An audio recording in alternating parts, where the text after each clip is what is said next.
হতাশাগ্রস্ত হয়ে বান্দা যখন কাঁদতে থাকে আর ডাকতে থাকে, ইয়া আল্লাহ, ইয়া রহমান, ইয়া রহিম, ইয়া হাইয়ু, ইয়া কাইয়ুম।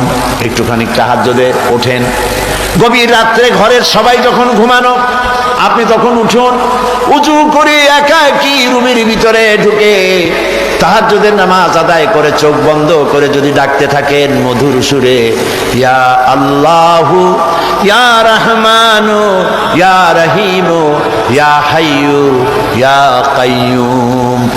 আল্লামা ইকবাল বলেছেন, দিল সে जो बात निकलती है असर रखती है पर नहीं मगर ताकते परवाज रखती है। দিল থেকে যে কথা উচ্চারিত হয়, মুখের কথা আর মনের কথা ভিন্ন রকম।